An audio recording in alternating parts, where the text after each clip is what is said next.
Daar's hy, daar's hy.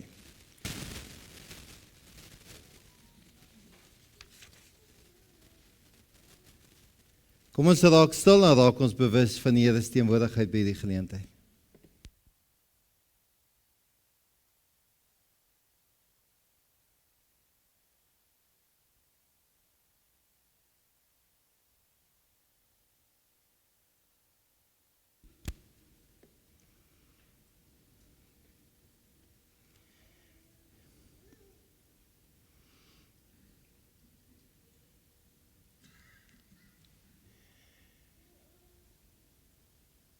In Openbaring 5 staan daar hierdie mooi woorde waarmee ons hierdie diens vanmôre begin.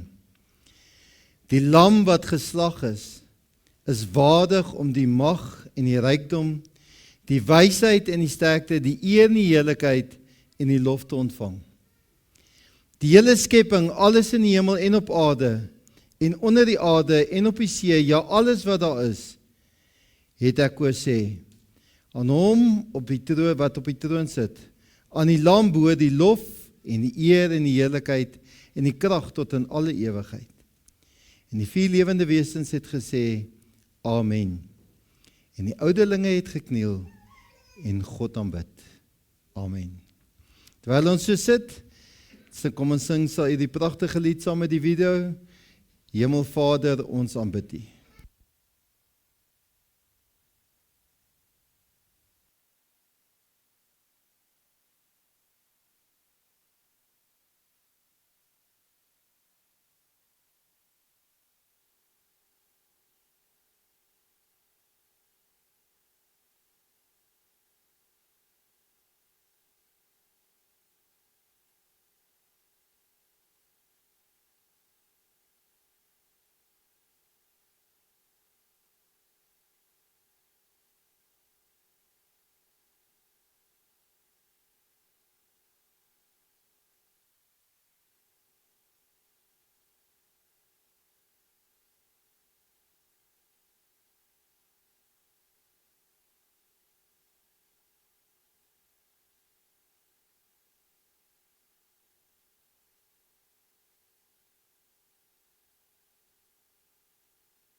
Kom ons groet mekaar in die naam van die drie-ene God. Genade en vrede vir julle van God onze Vader en Jesus Christus en die kragtevolle werking van die Heilige Gees. Amen. As 'n antwoord op die Here se teenwoordigheid, kom ons staan, dan loof ons die Here met hierdie pragtige lied, Grote God aan U die eer, vers 1, 2 en 3, Staan dus saam en daarna kan jy sitplek weer inneem, asseblief.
Ek wil vir julle die voorlesing lees wat Cas Webner opgesom het.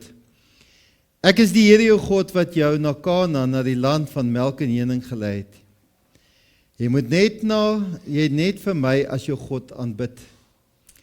Die een God, Vader, Seun en Heilige Gees moet al jou eer en diens ontvang. Jy moet my lief hê en ek sal my liefde betoon aan duisende geslag van die wat my lief het en liefde teenoor die hele skepping bewys. Gebruik my naam met eerbied. Aan my kom al die lof toe. Geniet die Sondag as 'n geskenk om na die besige week te rus, om die opstanding te vier en om tyd met geliefdes deur te bring. Jy moet eerbied hê vir jou ouers, vir elke vorm van lewe, vir die huwelik, vir die dinge wat aan ander mense behoort, vir die waarheid. Ek is die Here jou God, wat jou uit genade gered het. Volg hierdie riglyne uit dankbaarheid. Ek sal jou seën. Kom ons sit so en dan gee ons tyd vir stil gebed asseblief.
Terwyl ons so sit, gaan ons saam met die video, hierdie pragtige video sing, Tel my op, uit die Here se genade. Kom ons sing hierdie video so sittende saam.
Vriende, kom ons staan, dan doen ons die geloofsbelijdenis, wanneer wie kan sitplekke kan inneem asseblief.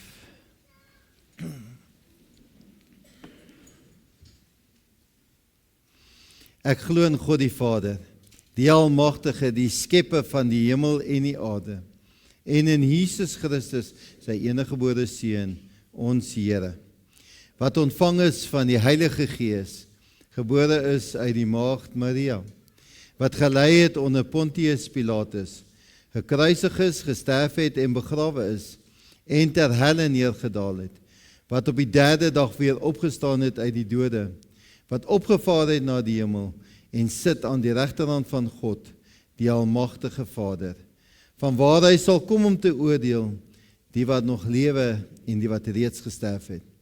Ek glo in die Heilige Gees, ek glo aan 'n heilige algemene Christelike kerk, die gemeenskap van die heiliges, die vergifnis van sondes, die opstanding van die vlees en 'n ewige lewe. Amen. Dankie, kan die sitplekke maar weer inneem. Kom ons sluit die oë asseblief.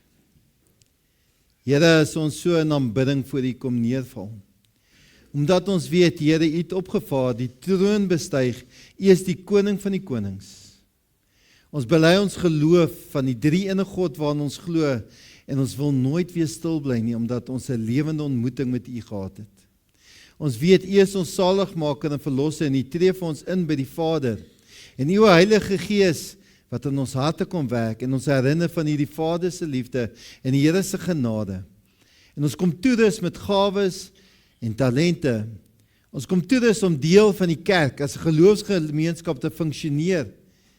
U wat ons saambind vandag om U te kom aanbid, bid ons ook dat U vir hierdie woord vir ons sal oopmaak en met ons sal praat en ons sal toerus en skep en herskep en sal snoei in ons lewens sodat ons sal leef tot eer van U naam.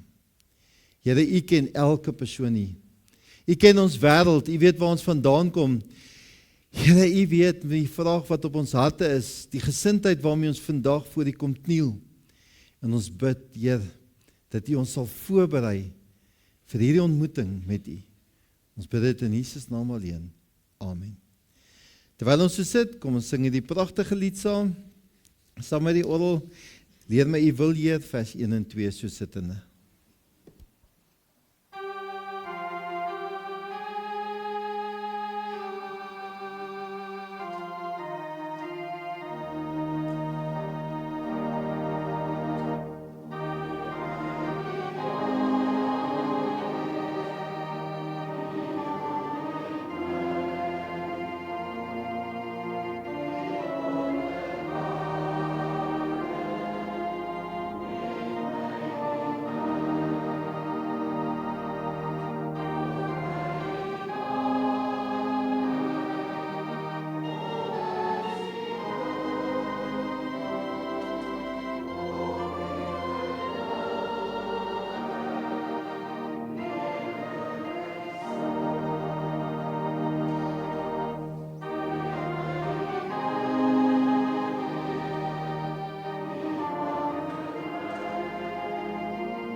Jy kan die woord oopmaak by Handelinge 9. Kan die vir ons oopmaak, ons gaan vanmôre deur hom lees. En dan die tema vanmôre, soek alleeers die koninkryk van God, be all you can be, is ons tema vanmôre. Nou daardie slogan, be all you can be, is 'n slogan wat gebruik word in die Amerikaanse weermag oor persoonlike groei. Hoe kan jy ontwikkel, hoe kan jy die beste word wat jy veronderstel is om te wees, sodat jy die beste jy kan word. So 'n tema wat hulle gebruik het, om mense te kry om deel van die weermag te word, sodat die weermag jou kan help, om hierdie ontwikkeling in jou lewe te kan ervaar. Sodat jy suksesvol kan wees. Ons praat so baie oor suksesvol, Maar hoe lyk suksesvol? Andries, daai ding gaan nou nie. Daar is hy. Hoe lyk suksesvol? Sukses word gemeet deur party mense wat jy het, waar jy bly, wat jy ry, wie jy is. Ander mense meet dit weer aan hulle karakter, verhoudings, innerlike vrede, meet hulle sukses. Ek het so 'n bietjie gaan kyk, wat is die eienskappe, kenmerke van 'n suksesvolle persoon? Hulle sê 'n suksesvolle persoon is eers 'n persoon wat weet wat is hulle doel, wat is hulle passie en met alles dan dryf na hierdie passie, dit wat hulle voel hulle roeping is en dit voluit leef, nie net 'n klomp goed by mekaar maak nie. Hulle weet hoekom is hulle op aarde, hulle weet wat is die hoekom hulle leef. Die tweede kenmerk van iemand wat suksesvol is om te sê volharding. Al daardie goed wat in jou pad gebeur, al daardie slegte goed wat met jou gebeur, wat ons as setbacks sien hierdie suksesvolle mense as trappies om vanuit te leer, om te klim na dit waar jy wil by uitkom, dat dit jou nie terugsit nie. Die volgende ding wat hulle sê, 'n suksesvolle persoon is gegrond in hulle karakter. Ons weet altyd as jy daardie CV skryf, en ek weet ek moet partykeer daardie brief skryf vir mense, wat hulle wil hê, die predikant vir jou werkgewer moet sê, dan staan daar altyd, ek is 'n eerlike persoon, ek het integriteit, ek is hardwerkend, ons het al daai karaktereienskappe wat ons in daardie brief wil voortgee. Dit is jou karakter, en 'n suksesvolle persoon werk vanuit hierdie karakter, maar daar's ietsie meer. Partykeer is ons so besig om ons doelwitte na te skryf, daai prestasies, daai ding waarvoor jy werk. En party mense word gedefinieer deur daardie prestasies, daardie iets wat hulle bereik het, daardie bekertjie of daardie iets wat hulle bereik het. Nou dis nie 'n slegte ding nie, mens moet daardie goed in jou lewe bereik. Maar dis nie die som totaal van wie jy is nie. Jou sukses word bepaal deur hoe jy groei om by jou prestasies, by jou doelwitte uit te kom, hoe jou karakter ontwikkel in daardie groeiproses. Hulle sê 'n suksesvolle persoon is iemand wat die balanse kan handhaaf tussen verhoudings en jou rus en jou familie en jou gesondheid. Dis 'n persoon wat nie net fokus op jou professionele goed wat jy wil bereik nie, maar wat besef, maar hoorie jou fisiese, jou emosionele, jou gesondheidstoestand is net so belangrik. Hulle sê iemand wat suksesvol is, leef in dankbaarheid en nederigheid. Wat besef, hoorie, maar ek is nie sterk genoeg, voor ek kan nie by alles uitkom nie, en ek is dankbaar vir almal wat oor my pad kom, om my te help, om by my drome, my mikpunte, my ideale uit te kom, en hoe het ek respek vir elkeen van die persone, ongeag van hulle status, of wie hulle is, in die posisie wat hulle beklee, want ek het hulle nodig. Hulle sê, 'n suksesvolle persoon is ook iemand wat teruggee, vir ander mense, om dit wat jy geleer het in die lewe, dit wat jy al ervaar het, dit wat gemaak het dat jy groei, leer jy weer vir ander mense, sodat hulle ook weer kan groei, en suksesvol kan word in hulle lewe. Albert Schweitzer het gesê, sukses is nie sleutel tot geluk nie, maar die sleutel van geluk die geluk is die sleutel tot sukses. As jy die dag doen waarvan jy hou, wat jy geniet, dan begin jy suksesvol word in jou lewe. Ander mense sê nee, dis om 'n nonsens. Het gaan alles hoe jou pedigree. As jy met 'n goue lepel in die mond gebore word, dan is jou paadjie vir jou klaar uitgelê. Dan dis hoe dit gaan werk. Nou, ons gaan vandag 'n bietjie lees oor Paulus. En as jy sommer na Paulus se agtergrond gaan kyk, het hy die regte agtergrond gehad. Paulus wat gebore is daar in Tarsus, so 1 tot 5 na Christus. Hy is gebore daar in die stad van Benjamin. Hy het ook 'n Romeinse naam gehad, Paulus. Sy ma het Jerusalem toe getrek toe Jesus so 5 tot 10 jaar oud was. So hy was self, hy het geleer by die Fariseer Gamaliel. Sy pa was self 'n Fariseer. Hy was bekend met die omgewing, groot invloed gehad en is hoog beïnvloed. En hy het geweet wat die omstandighede was in die Christendom wat plaasgevind het. Ons het ook gesien met die dood van Stefanus, hoe hy ook daarbey betrokke was. Hierdie Paulus, wat gedink het, hy het al die regte blokkies wat hy getik het, volgens die norme en die waardes van daai Bybelse tyd. Maar was hy werklik all he can be? Was hy suksesvol? Het hy bereik wat hy kon wees? Hoekom dit belangrik is vir ons vandag hierna te kyk, is om die wêreld besig om te verander, en ons dink mense kan nie verander nie, of mense is so gemaak en so gelaat staan, en ons is besig om eintlik bietjie hoop te verloor. Kerke loop leeg en dan dink ons maar Christendom is besig om te vergaan. Tog wys die George Barna groep vir ons. Daar's nou 'n toename, hierdie statistiek is in Amerika, maar ek dink as jy hierdie in Suid-Afrika gaan doen, gaan dit ook werk. Daar's 'n groeiende toename onder jong volwassenes, dit opbeweeg na 66%. Hulle sê dis 'n 12% ingroei van 2021 waar dit die laagste syfer was in 25 jaar. Daar's besig om 'n herlewing plaas te vind, waar mense weer terugkeer na God toe en weet, by Jesus Christus is die enigste antwoord. Die vraag moet wees, hoe gaan ons as kerk, ons as gemeentes, ons as die liggaam gereed wees daarvan? En wat is die aandeel van God hierin? Wat se rol speel Jesus hier? Want dit is nog nie verby nie. Kom ons lees hierdie mooi gedeelte saam en dan kyk ons wat ons kan ontdek. Saulus se bekering. Saulus wat nog steeds dreigemente en moord teen die disippels van die Here aangeblaas het na die hoëpriester gegaan en van hom briewe gevra aan die sinagoges in Damaskus, sodat indien hy enige mense opspoor wat aanhangers van die weg is, mans sowel as vroue, hy hulle geboeid na Jerusalem kon bring. Terwyl hy onderweg was en naby Damaskus kom, het 'n lig uit die hemel hom skielik omstraal. En hy het op die grond neergeval en 'n stem vir hom hoor sê, Saul, Saul, waarom vervolg jy my? Hy het gevra, wie is u, Here? En hy het geantwoord, ek is Jesus wat jy vervolg. Maar staan op en gaan na die stad, en daar sal vir jou gesê word wat jy moet doen. Die manne wat saam met hom gereis het sprakeloos gestaan, omdat hulle wel die stem gehoor het, maar niemand gesien het nie. Saul het van die grond af opgestaan, en alhoewel sy oë oop was, kon hy niks sien nie. Hulle het hom aan die hand gelei en Damaskus binnengebring. 3 dae lang kon hy nie sien nie, en hy het nie geëet of gedrink nie. Daar was 'n disipel in Damaskus met die naam van Ananias. In 'n visioen het die Here vir hom sê, Ananias, en hy het geantwoord, hier is ek, Here. Toe sê die Here vir hom, maak gereed en gaan na die straat bekend as Reguitstraat, en vra in die huis van Judas na iemand uit Tarsus met die naam van Saulus, want kyk, hy is besig om te bid. En hy het in 'n visioen gesien dat die man met die naam Ananias binnekom en hom die hande oplê en hom weer te laat sien. Ananias het geantwoord, Here, ek het by baie mense van hierdie man gehoor, van al die kwaad wat hy, u heiliges in Jerusalem aangedoen het. En hier het hy volmag van die leiierspriester om almal wat u naam aanroep in boeye te slaan. Maar die Here sê vir hom, gaan, want ek het hom uitgekies as 'n instrument om my naam uit te dra na die nasies en na die konings en na Israel. Ek sal boonop aan hom toon hoeveel hy ter wille van my naam moet ly.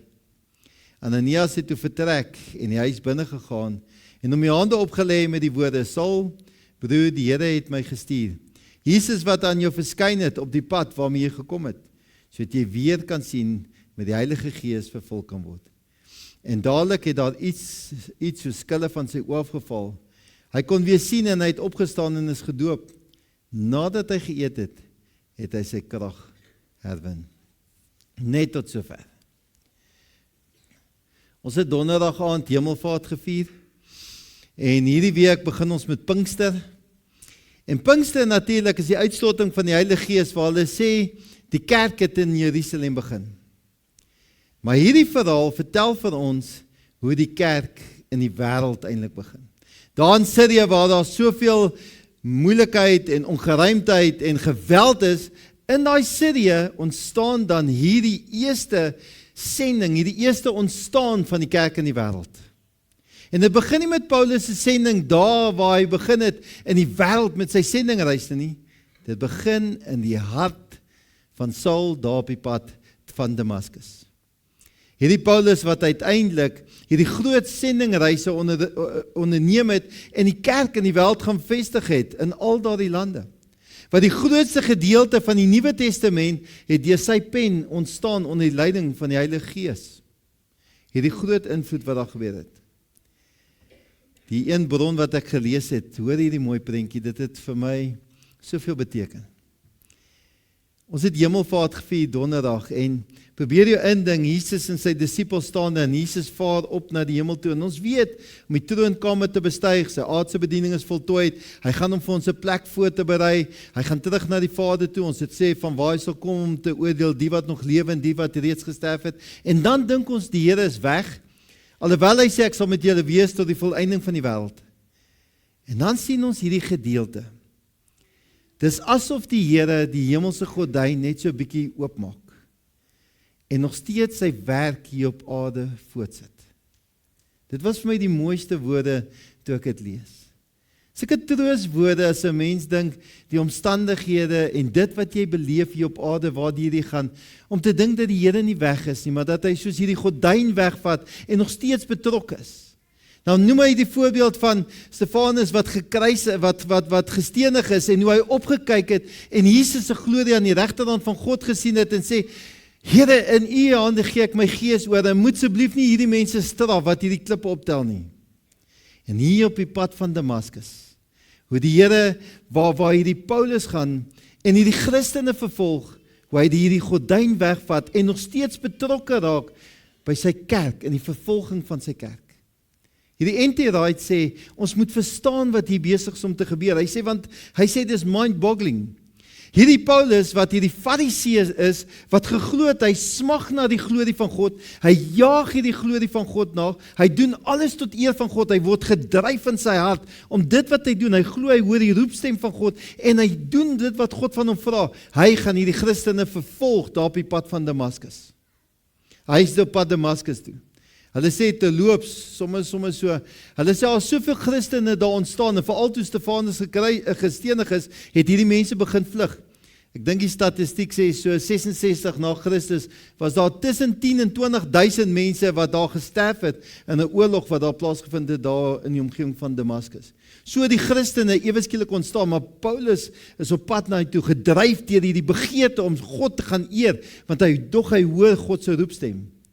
En dan, op die pad van Damaskus, kom hy in aanraking met die fisiese aangesig tot aangesig met die glorie van God. Wanneer Jesus Christus hom vashou, sy vinger voor hom indruk, voor die bors druk. En dan ontdek hy werklik wie God is en wat werklik. Hy sê, N.T. Wright sê, in 'n oogwink verander Paulus se lewe, handomkeer, van binne na buite verander alles. Hy sê, dis hier die voorbeeld van God se werk hier op aarde. Paulus jaag en hy sê, en die stem sê vir hom, hoekom vervolg jy my? En hy sê, wie is die Here? En hy sê, ek is Jesus Christus, en hy stel homself aan hom bekend. Hy sê, dis was asof Jesus Christus, Paulus het daai moment ingeënt was in Jesus, waar ons hierdie week gesê het, hy is die wingerdstok en ons is die lote en ons moet vrugte dra. Hy sê, is daai moment asof die Here Paulus gevat het en hom gesnoei het en hom by hom ingeloot het, sodat sy hele lewe kan verander. Hy was net nooit weer dieselfde gewees nie. En ons noem dit tot bekering kom. Dis wat ons dit noem. N.T. Wright sê, weet jy wat, hy sê dit was soos 'n vulkaniese tsunami losbars. Hy sê, dink bietjie mooi, Jesus se kruisiging en sterwe, die deur was wat oopgemaak het, sodat God se liefde hierdie wêreld kan betree. Hy sê, dan is dit wat hier met Paulus gebeur. Hy sê, dan was dit hierdie beloftes van God se woord, wat soos 'n storm binne in Paulus ontplof het, sodat sy lewe net nooit weer dieselfde kan wees nie. En hy deel kon word van God se wêreld. En in daai moment, toe word Paulus all he can be. Toe begin sy lewe verander. Maar kyk wat gebeur wanneer iemand sy lewe so verander. As ons hierdie storie moes vertel het, dan sou ons gesê het, uit 'n menslike oogpunt, jy weet, hierdie Paulus het hom gedink, hy is so hoogmoedig en hy is so sterk en hy kan alles doen. En toe, daar op die pad van Damaskus, het die Here hom op die neus geslaan en plat geslaan. Niemand kan tegen God in opstand word nie. Lekker ou Paulus, jy het vir jou gekry. Maar kyk hoe werk hier die Here. Die Here hanteer Paulus so saggies. Hy praat met hom amper soos wat 'n moeder met 'n kind praat. Saul, hoekom vervolg jy my? So liefdevol. Hierdie man is wreedaardig besig om hierdie liggaam van die Here te na te kom. En die Here benader hom nie met geweld nie. Hy benader hom liefdevol. En dan stuur hy hom terug. Hy sê, gaan terug. Daar gaan vir jou gesê word wat jy moet doen. Ek het 'n roeping vir jou. Die Here verander jou en dan wil hy jou anders inrig. Ons kyk ook vir Ananias. Want omdat die Paulus se verhaal word 'n bekeringsverhaal wat 'n roepingsverhaal word en dan kom Ananias en die Here sê vir Ananias, gaan na daai huis toe daar in Reguitstraat. Ek wil hê jy moet daai man geroep. Ananias sê, Here, nee, ek's bietjie bang. Ek het al gehoor van daai man. Daai's 'n wrede man. Daai man het behandel die ouens baie sleg. Die Here sê, moenie bekommer nie. Ek gaan nog vir daai man wys, hoe gaan ek hom gebruik. En hy gaan nie hierdie fantastiese lewe hê nie. Ek gaan hom nog verwys, hoe gaan hy lei ter wille van my naam, wat hy alles moet deurgaan in sy roeping wat hy moet gebeur. As ons soms sien hoe Ananias dan in daardie huis instap, en hoe hy Paulus ontmoet, en hoe daar iets so skille van sy oë afval. Paulus wat hierdie Fariseërs was, Paulus wat geleer het, alles wat hy gedink het God se wil is, ewe skielik val die skil af, en hy sien die waarheid, en Jesus Christus wat die weg, die waarheid in die lewe is. En Ananias het hom die hand toe hy die hande oplê en hy het hom gedoop, hy het deel geword van God se verbond, deel van die nuwe liggaam, deel van die nuwe kerk, het hy hom geword. Dink hoeveel mense het in Paulus se lewe verskil gemaak, die mense wat hom gelei het, terug na hierdie huis toe, Ananias wat deur God gestuur was, om 'n verskil in sy lewe te gaan maak. Hierdie verhaal wys vir ons soveel dinge. Wys vir ons hoe God nog steeds in sy kerk in hierdie wêreld betrokke is. Dis God se kerk. Jesus is die hoof van hierdie liggaam en die Here is nog steeds betrokke. Ons moet net doen dit wat hy vir ons vra. Jesus gebruik leiers, hy gebruik leiers soos Paulus, hy gebruik leiers soos Ananias en ons moet 'n ruimte skep waar ons mense toerus, inkry, oplei, sodat ons hulle in hierdie wêreld kan instuur om hierdie leiers vir die wêreld kan word en te gaan verander. Maar weet julle wat was 'n les wat ek ook hier geleer het?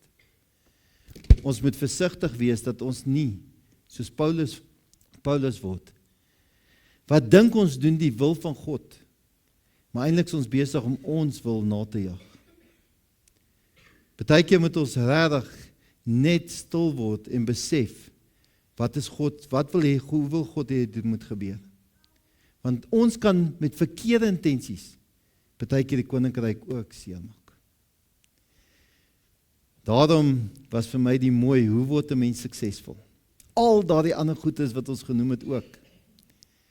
Maar mens word suksesvol met hierdie mooi gedeelte. Soek alleeers die koninkryk van God.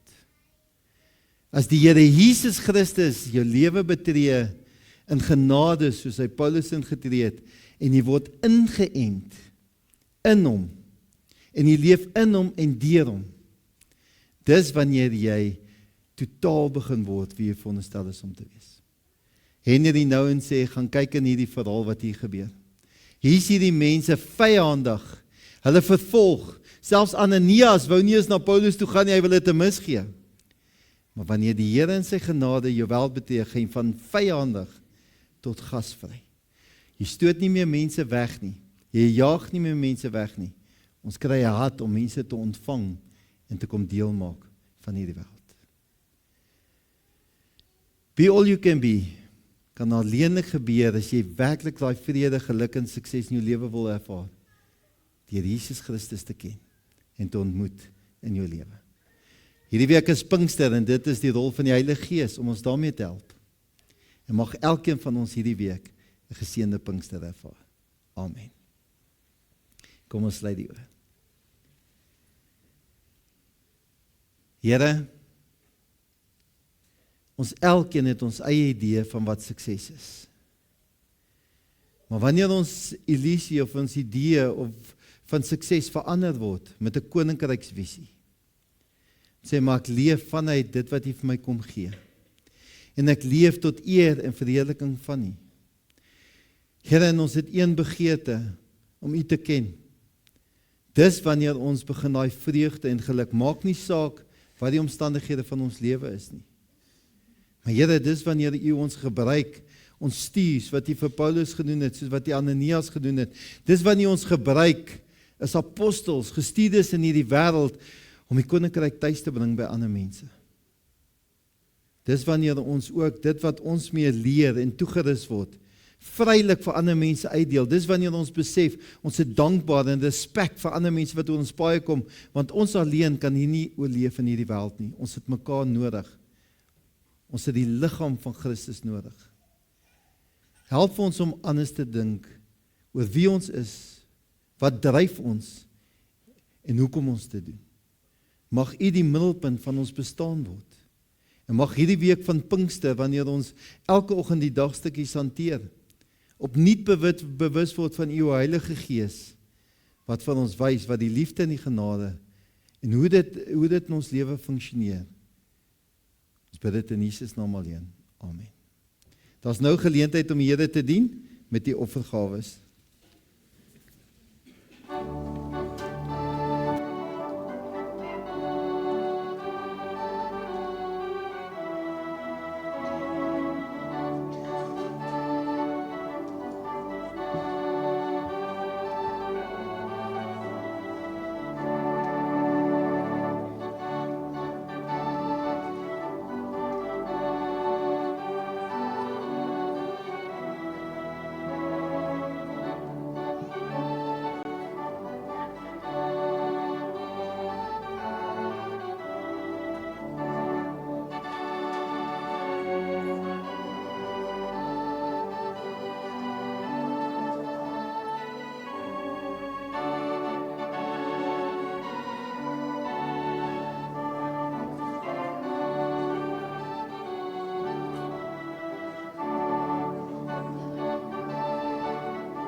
Terwyl hulle daarso tel, gaan ek net 'n enkele aankondigings uitwys. Is hy aan, Andries?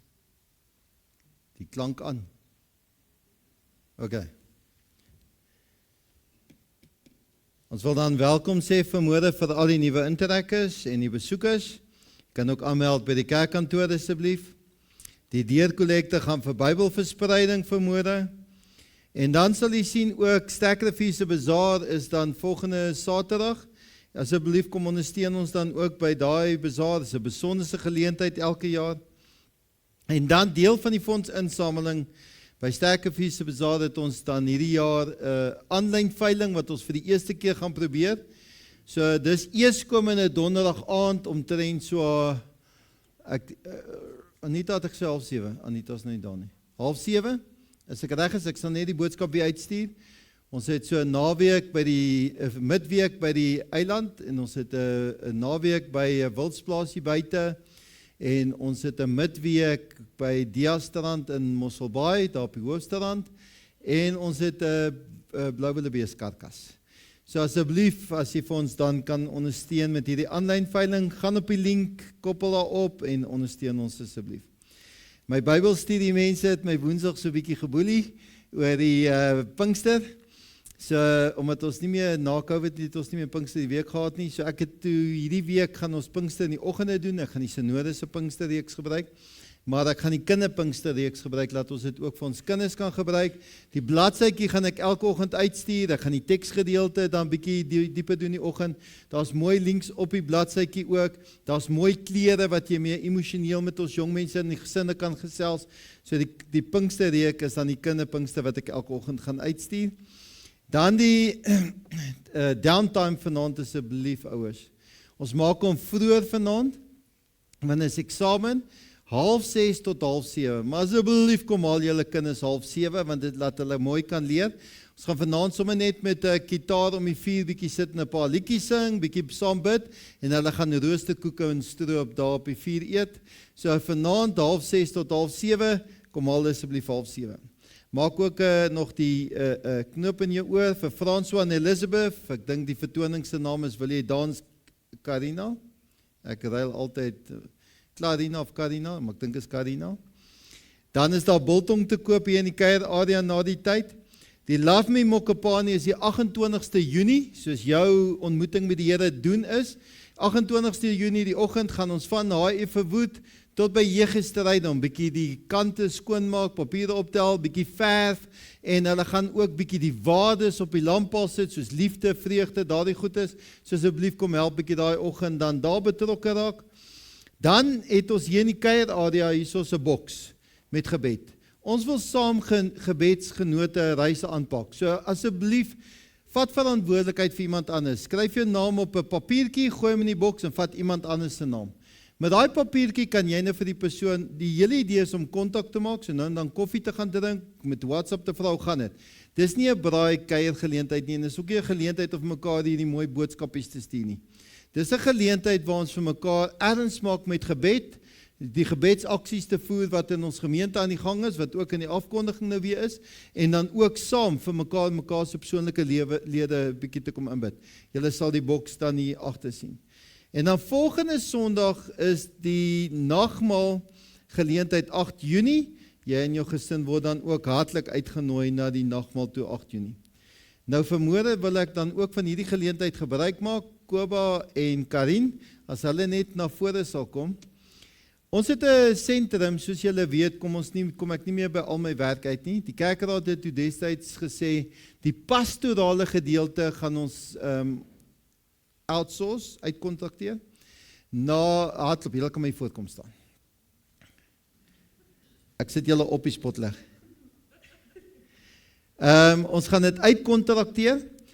Ek sien nog maandag so bietjie mense, want ek moet ook 'n sekere hoeveelheid ure nog inkry om elke jaar geregistreer te word, om my nommer te behou. Maar ons het toe hierdie hardloop kantoor oopgemaak, en waarvan Koba en Karin dan is. So as julle die hardloop kan goed te sien wat ons publiseer en die goed is. Dis die twee dames en Shani de Beer is nog by. So as ons dan mense verwys na die kantoor toe, pastoraal, trauma en daai goed is, dis die mense met wie hulle gaan werk. Daarmee saam het ons 1 keer in 3 weke het ons die depressie en angsgroep, SIDAC, wat ons 'n ondersteuningsgroep by die gemeente aanbied. So as julle weet van mense wat daardie behoefte het, asseblief kontak vir hulle. Daarmee saam probeer ons ook huwelikskursusse aanbied, die gesinskursusse aanbied, so dit sal julle ook van tyd tot tyd aanbied. In Julie maand begin ons weer met die Griefshare. Dit gaan ek, Koba en Estie wees wat Griefshare gaan aanbied. Hy begin daai 12 weke Griefshare gaan weer begin die 26ste, 29ste. 29 Julie. So asseblief kontak dan net die kerkkantoor om dit op te sit. Die dames gaan ook hier in die kuier area wees. Elkeen het hulle eie spesialiteitsveld waarin hulle werk met trauma en terapie en daardie goed is. Ons gebruik maar elkeen ons eie tegnieke. En as julle meer by hulle wil hoor, meer uitvind, asseblief kry vir hulle in die kuier area en vra 'n bietjie vir hulle inligting. Gemaklik? Dankie julle.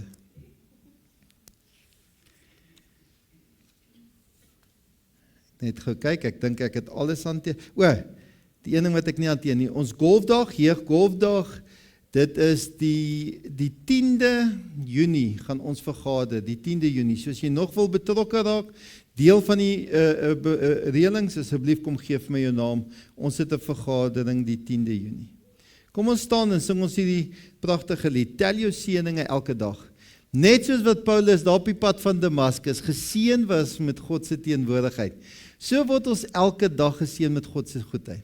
En toe het ek gedink as 'n mens hierdie liedjie sing, tel jou seëninge elke dag, want dit sal jou lewe verander om na ander mense te keer. Kom ons staan en sing ons hierdie pragtige lied en dan bly staan vir die seëngroet.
Ontvang nou die seën van die Here.